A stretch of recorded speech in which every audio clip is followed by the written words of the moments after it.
Donc, au niveau du semis des céréales, dans le cadre de la protection intégrée, on commence par le choix variétal.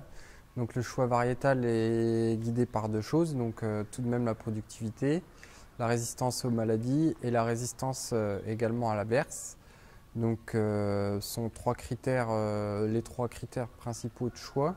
Résistance à l'averse pour être limité au niveau des régulateurs de croissance, euh, aux maladies pour limiter tout ce qui est fongicide, et puis garder quand même un aspect productif, puisqu'il faut quand même qu'on ait un rendement correct derrière pour avoir une rentabilité sur notre culture. Ensuite, le choix des dates de semis. Donc ça, il est régulé par trois choses.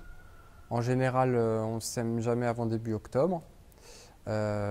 Ensuite, on est aussi dépendant un peu des conditions météo et puis de la rotation de l'année, puisqu'on peut avoir des céréales qui se retrouvent derrière différents types de cultures, donc à différentes dates de semis. Après, sur l'aspect matériel, donc aujourd'hui, on sème avec un semoir qui nous permet de semer assez vite, qui est un semoir de semis simplifié et qui nous permet également de semer des céréales dans des débris végétaux, ce qu'on n'avait pas avant, et donc de laisser un mulch en surface et de favoriser la vie microbienne et la vie des vers de terre, de toutes ces choses-là en surface. Alors sur l'aspect densité de semis, nous on fait le choix, on a des terres assez froides, donc on fait le choix de ne pas baisser notre densité de semis pour premièrement garder un nombre de pieds suffisant, et également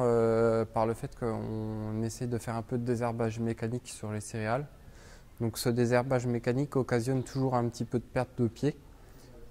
Donc ça on le sait quand on le fait. Donc du coup on fait le choix de ne pas baisser la densité de semis pour compenser cette légère perte de nombre de pieds, donc en passage de RC tri par exemple.